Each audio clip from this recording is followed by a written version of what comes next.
The guy who made the fake Eli Lilly tweet came forward. I saw. I I mean, I guess it's cool he came forward, but I also thought that was such a dumb fucking idea from him. Wow, what was his name? God damn it, I forgot. Maybe it'll come up just looking at this. Oh yeah, here. Like, I can't imagine this is a good idea, legally speaking, for him. Why would he do that? I don't know. That just puts kind of like a crosshair on him. Like if they want to come after him for shit, I don't know, libel or something. Knowingly impersonating and sharing false information as like an official account.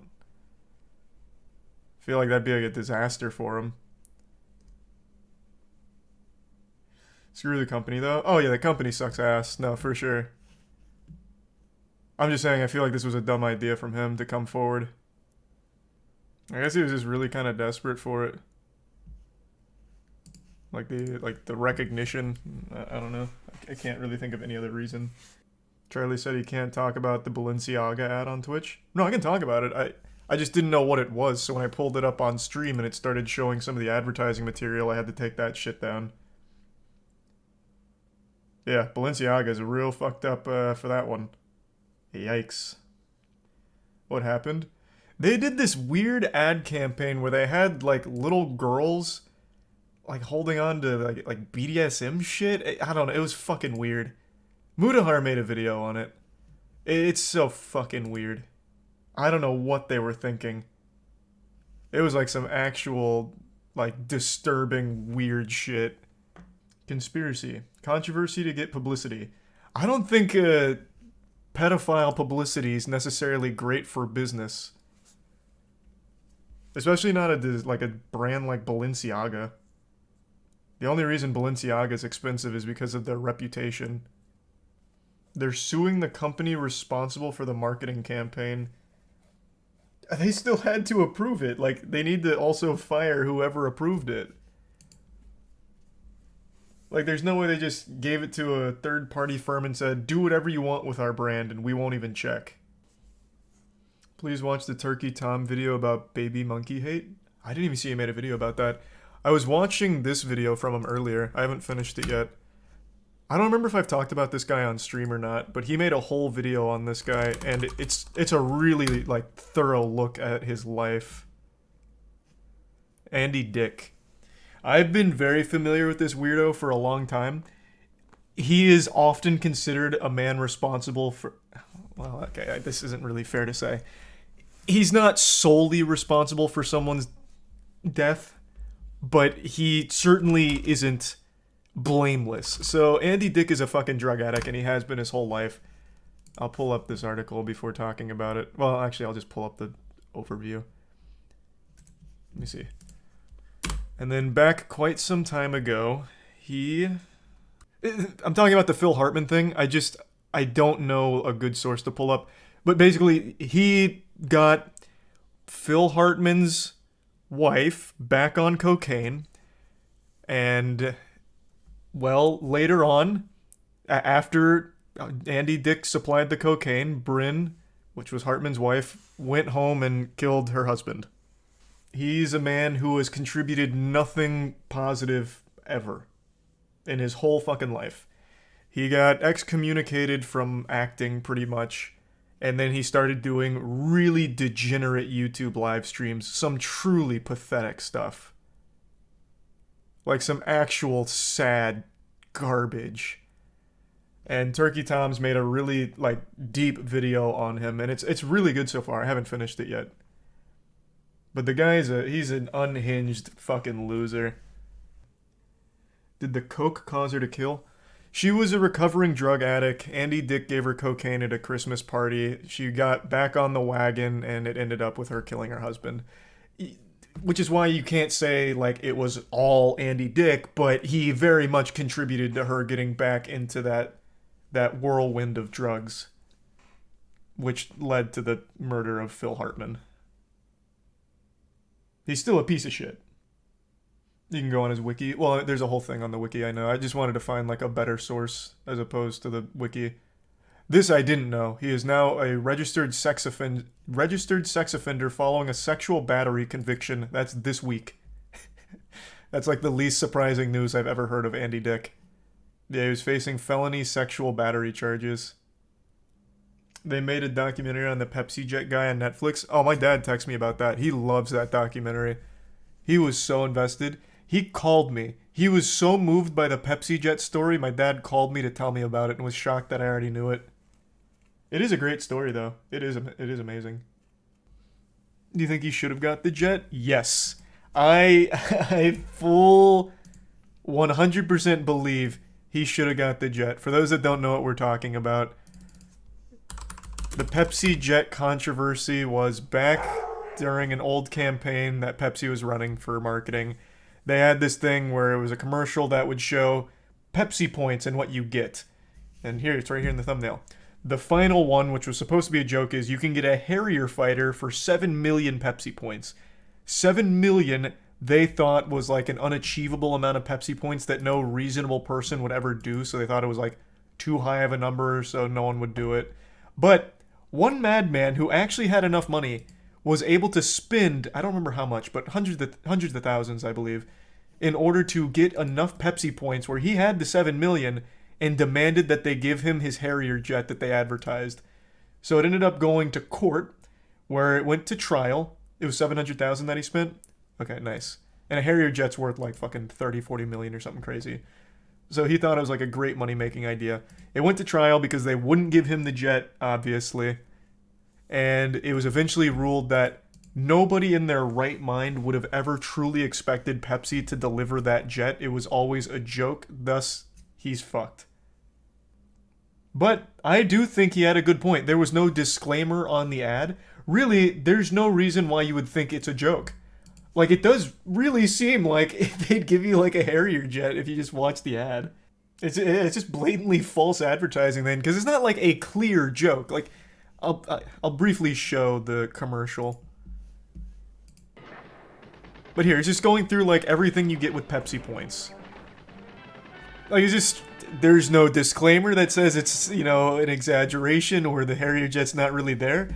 I think it's totally fair to be like, huh, 7 million points is a lot, but that's a Harrier jet. He should have deserved something. This is just blatantly false advertising.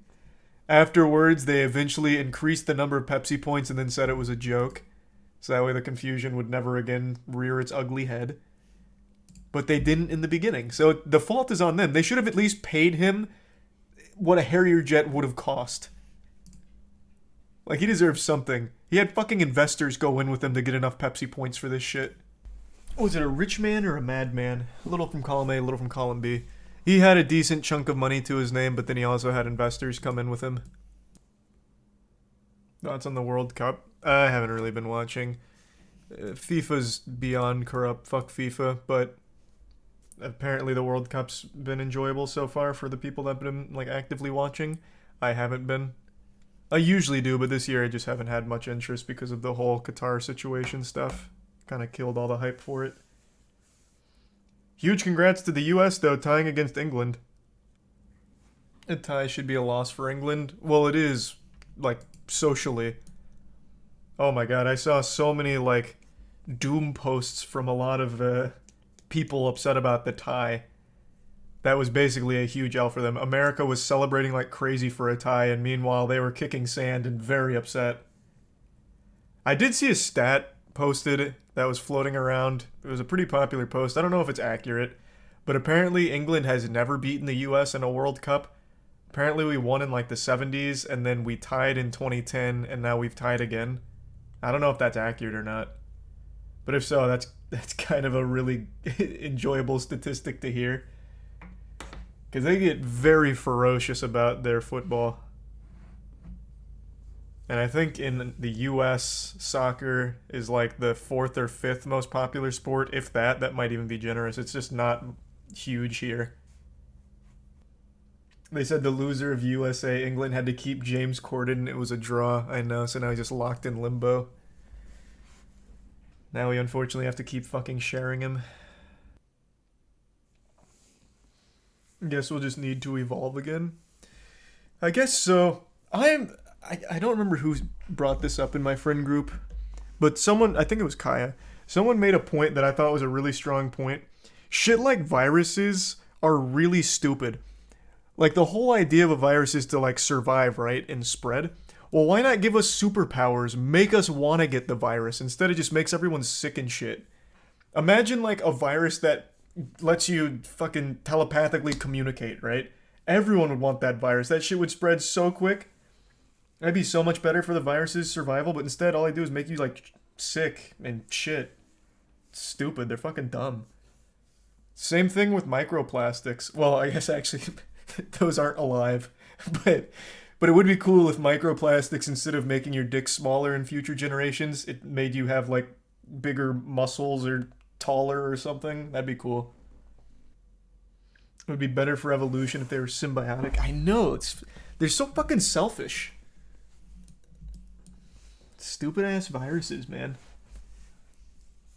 Like, look at dogs. Dogs are probably like the smartest animal outside of humans. They recognize somewhere along the way that the best course of survival is to befriend humans and rely on us for fucking everything. And now look at dogs. Thriving. Thriving, damn it. They made a choice, and it was a smart choice. What do you mean not really? Dogs are killing it. They're so much better off.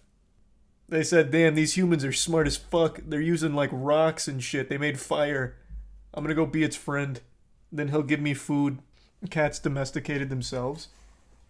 Yeah, but cats aren't, like, fully there yet. Cats still have these weird tics. Now that I own a cat, I get why everyone says, like, cats aren't fully domesticated. I always thought that was, like, a joke. But, like, I'll be purring and, like, want attention and stuff, and I'll be petting her. Then out of nowhere, she just starts slapping my hand and then, like, tries to bite. And then goes right back to, like, purring and wanting attention. It's so fucking weird. So they still got a little goofiness, a couple of glitches in the code. That's how cats show affection. Well, it's dumb. Well, the slapping is cute. I think the slapping's absolutely fucking adorable. But then, like, the biting is that's just, like, painful. That's just, like, fucking painful. Like, you can stay slapping. I like that shit. I'll even train her with better techniques, but, like, you don't bite. I'll teach her to be like an actual slap boxing cat, so when she's playing with the dog, she'll get them with, like, a 1-2 combo.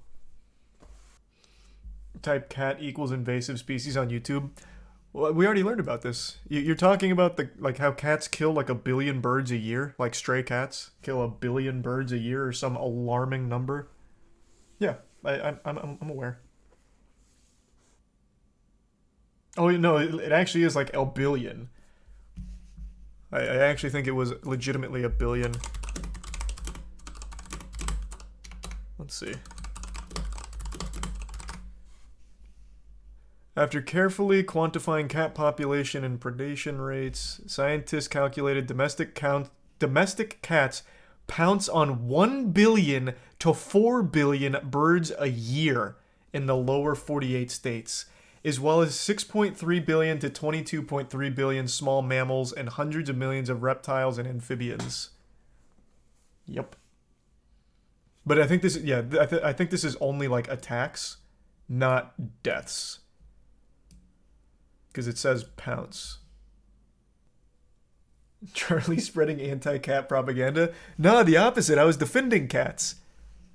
Someone just brought up the whole, like, invasive species thing, and they were talking about the amount of, like, wildlife that cats attack. We doing some gaming? Yeah, I'll hop in Bindi in just a minute. There's just been a lot that we've been talking about. I do want to mention this, because this... So last night someone brought this up, and chat wrote it off as something that it wasn't. So Ruxin made a video saying, made a huge mistake, and chat told me it was about the established titles stuff. And that was, like, a piece of it, but the one that I thought was really interesting, and neither one of these things is really Ruxin's fault, but the thing I found interesting is the actual big part was he made a whole video that was sponsored by Wizards of the Coast to open Magic the Gathering 30th anniversary packs. Now, for those that don't know, Magic the Gathering celebrated its 30th anniversary recently, with these packs that are reprints of beta cards. So like you got your Power 9, you got Black Lotus, and they're not tournament legal. They're not real cards. They're proxies. They're meant to like celebrate the game. But they're priced at $1,000 for 4 packs. $1,000 for not even real cards. It is so degenerate. So the community was very upset. I actually think this is a really great breakdown of the whole situation here. So if you're at all like curious about a deeper understanding, I highly recommend this. It's $1,000 for these 4 packs of cards that are randomized proxies. They're not real cards. They're not usable cards. And it's just such a fucking scam. So what Wizards of the Coast did, they went around the actual community and started paying Yu-Gi-Oh! Content creators to open their packs in order to promote it. So instead of like going to the community or addressing any of the concerns, they instead did a marketing push in a completely different TCG that hoping that people wouldn't realize how big of a fucking scam it was. It was so fucking dumb. It was so stupid. And of course it backfired because everyone took notice. And from what I saw, the Magic the Gathering community wasn't really mad at the YouTubers because they're in a totally different genre. They're in Yu-Gi-Oh! They're not really in Magic. So they weren't so much upset with them for not knowing why it was all such a fucking scam. They were more mad at Wizards of the Coast for doing that because they didn't go to any actual Magic creators. They went around them because everyone was mad. So it was just such a fucking disaster. I just wanted to bring that up because I found that to be just so like goofy. $1,000 for 4 packs of cards that aren't even real. So if consumers buy it, then what's the issue? Well, what do you mean? The issue is the price point. $1,000 for 4 packs of not real cards is very greedy, but the marketing push of ignoring the community feedback and ignoring the community and sponsoring a totally different TCG to peddle your scam is obviously very shady. Like, I don't think that needs like a deeper understanding of the situation to recognize why that's a bad thing to do. They went to a community that isn't as knowledgeable to sell them on the idea that this is the 30th anniversary, this is huge, this is great, this is fantastic. Watch these Yu-Gi-Oh! YouTubers open these 30th anniversary packs and buy some yourself down here. I think that's very scummy. I think people are getting hung up on the actual idea. Reprinting the Power 9 and like beta cards, Black Lotus, that's cool. What's not cool is charging $1,000 for 4 packs. Like, it's not even $1,000 for a case or a box or anything. It's for 4 packs. There's no justification for that price point when they're not even real cards. Who sold them for 1K? The creators of Magic or random people? No, the creators. In fact, you can't buy these at your local game store. You can only buy these directly through Wizards of the Coast. It comes straight from Wizards. You can't get them elsewhere. I mean, of course, you can probably find like a secondary market from someone that's selling their own, but to get like from the source, it has to go through Wizards, not even your local game store.